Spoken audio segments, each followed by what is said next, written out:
جو کہ پتلی جلد، کم فربہ، کمزور لوگوں پر مشتمل ہے۔ اس نے پہلی قسم ان لوگوں کی بتائی جو گول ناشپاتی قسم کے انسانی جسم رکھتے ہیں اور میسومورف کہلاتے ہیں، جبکہ پتلی جلد والوں کو اس نے ایکٹومورف کا نام دیا۔ اب یہ نام ساری دنیا میں جانے پہچانے جاتے ہیں۔ اب ذرا اس بات کو تفصیل سے بتاتا ہوں تاکہ انسانی جسم والی ہر قسم کی ساخت کی پہچانے اور کوشش کر کے دیکھیں کہ ہم ان میں سے آپ کو کس قسم کے ساتھ وابستہ کر سکتے ہیں، کیونکہ یہی معاملہ سب سے زیادہ اہمیت رکھتا ہے۔ پہلے نمبر پہ ہے اینڈومورف۔ اینڈومورف وہ قسم ہوتی ہے جس میں انسان کا سر اور جسم کی خاصیت گولائی نما ہوتی ہے۔ اس ساخت میں انسان کی ہڈیاں اکثر بڑی ہوتی ہیں اور وہ گولائی نما جسم میں خوب فٹ ہوتی ہیں۔ اس کی چھاتی کم چوڑی ہوتی ہے اور چھاتی سے نچلا حصہ یعنی پیٹ لمبا اور گول ہوتا ہے۔ یہ کہا جاتا ہے کہ اس نوع کے آدمی کی چھوٹی انتڑی 23 سے 35 فٹ تک لمبی ہوتی ہے اور اس کی بڑی انتڑی 5 سے 8 ساڑھے فٹ تک لمبی ہوتی ہے۔ اسی وجہ سے خوراک کو معدے تک پہنچنے کے لیے ایک لمبا راستہ اختیار کرنا پڑتا ہے۔ چنانچہ ایسے آدمی کی نوشو نما زیادہ بہتر ہوتی ہے اور زیادہ خوش و خرم نظر آتا ہے۔ وہ خوب کھانا کھاتا ہے۔ ایسا آدمی زیادہ خوراک کی وجہ سے اپنے جسم کے وزن کو کنٹرول کرنے میں مشکل محسوس کرتا ہے اور اس کا جسم اکثر موٹاپے پر مائل نظر آتا ہے۔ ظاہر ہے کہ اس کی باڈی بلڈنگ کی ضروریات اور اس کی ٹریننگ کے طریقے دوسروں سے مختلف ہوں گے۔ یقیناً اسے ایک ایسے ضابطے پر کاربند ہونا چاہیے جو اس کی دلچسپی کو انتہائی حد تک قائم رکھے۔ ایسے آدمی کے لیے یہ بھی ضروری ہوتا ہے کہ وہ دوسروں سے مختلف ہو کے یقیناً اسے ایک ایسے ضابطے پر کاربند ہونا چاہیے جو اس کی دلچسپی کو انتہا کو حد تک قائم رکھے۔ ایسے آدمی کے لیے یہ بھی ضروری ہوتا ہے کہ وہ دوسری نسبت زیادہ لمبے عرصے تک اپنی جسمانی ٹریننگ کو جاری رکھے۔ ٹھیک ہے، اب بات کرتے ہیں ہم سوداوی مزاج کے لوگوں کی۔ سوداوی مزاج رکھنے والا شخص اینڈومورف والوں سے قدرے مختلف ہوتا ہے۔ ایسا شخص بڑا حساس، زندہ دل اور نازک مزاج ہوتا ہے۔ اس کے جسم میں بے پناہ قوتیں پوشیدہ ہوتی ہیں۔ اس کا سر انڈے کی طرح مشابہت رکھتا ہے۔ اس کی ہڈیاں نازک اور سبک ہوتی ہیں اور جسم پر گوشت کم ہی ہوتا ہے۔ اس کی چھاتی کشادہ اور طاقتور ہوتی ہے۔ اس کے پھیپھڑے بھی کشادہ ہوتے ہیں۔ اس کا پیٹ البتہ چھوٹا ہوتا ہے۔ ایسا آدمی لمبی دوڑ کے سلسلے میں کافی اچھا چیمپئن ثابت ہو سکتا ہے۔ وہ ایسے کھانوں کا شوقین ہوتا ہے جو عام طور پر عمدہ اور نفیس کہلاتے ہیں اور خوب محنت سے پکائے جاتے ہیں۔ ان کے کھانے سے قوت اور کشش حاصل ہوتی ہے۔ اس کی وجہ یہ ہے کہ ایسے آدمی میں بھوک کی طلب کم ہی ہوتی ہے، چونکہ وہ اپنی قوت کو مسلسل استعمال کرتا رہتا ہے۔ اس لیے یہ ضروری ہوگا کہ باڈی بلڈنگ سے متعلق اس کی ٹریننگ کم وقفے کی مضبوط ٹریننگ ہونی چاہیے، جس میں وہ کم وقفے میں عادتاً زیادہ سے زیادہ کوشش کرے گا اور یہی بات اس کے لیے بے حد مفید رہتی ہے۔ لیکن ایسے آدمی کے لیے ضروری ہوتا ہے کہ وہ باقاعدہ آرام کرنے کی عادت بھی ڈالے۔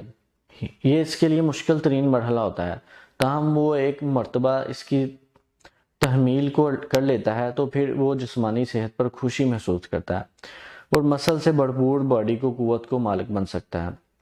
یہی بات اس کے لیے فرحت بخش ہوتی ہے۔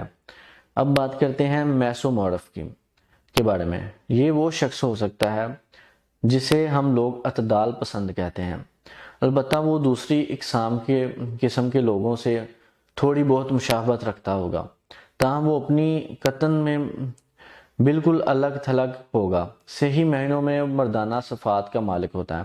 وہ ایسے کھیلوں کی طرف راغب ہوتا ہے جن میں زیادہ طاقت و قوت صرف ہوتی ہے۔ یہ شخص بڑا ہی مضبوط، قابل اعتبار اور شاندار کردار کا مالک ہوتا ہے۔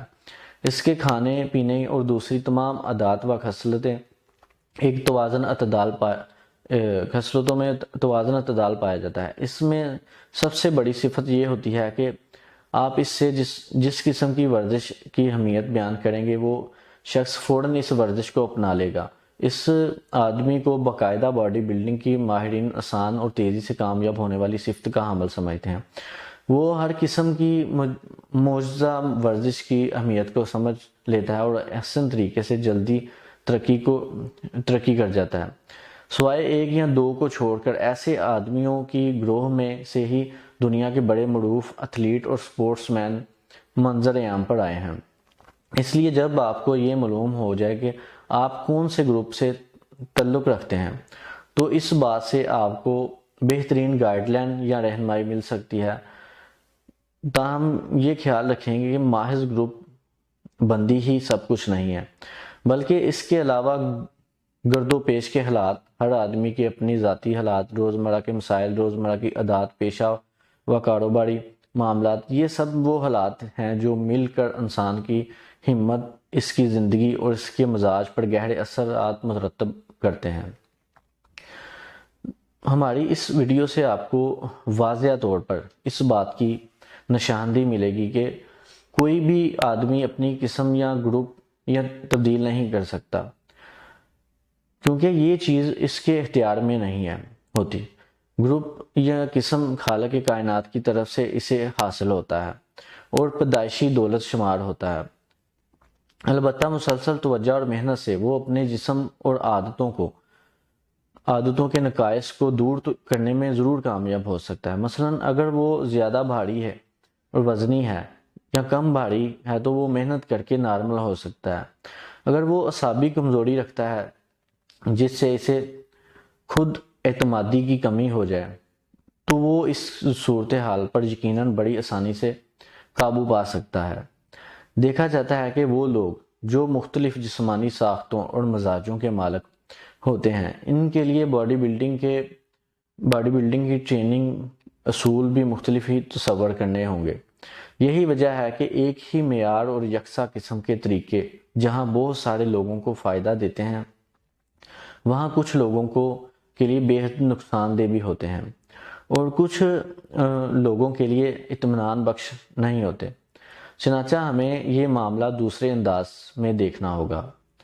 باڈی بلڈنگ کے اصولوں کو کامیاب بنانے کے لیے یہ ضروری ہوگا کہ ہر شخص کو انفرادی جسمانی ساخت اور مزاج کے مطابق ٹریننگ کے طریقے اختیار کیے جائیں، اور یہ طریقہ اس طرح واضح کیا جائے جس طرح ہر جسم کی مناسبت سے اس کا لباس تیار کیا جاتا ہے، اور یہ بات آپ مسلسل تجربات سے ہی حاصل کر سکتے ہیں کہ وہ کون سی ورزشیں ہیں جو بڑی سوچ بچار اور غور و فکر کے بعد تجویز کر سکتے ہیں، ایسی ورزشیں جنہیں ایک آدمی انسانی اور خوبصورتی سے انجام دے سکتا ہے، ٹھیک ہے، تاکہ کم سے کم وقت میں اچھے سے اچھا نتیجہ برآمد ہو سکے۔ چونکہ بہتر صحت اور اچھی جسمانی حالت کے لیے ٹریننگ یا ورزشوں کی تربیت کو ایک مشکل یا تکلیف دہ امر کی حیثیت سے نہیں دیکھنا چاہیے، یہ ممکن ہے اور ہونا بھی چاہیے۔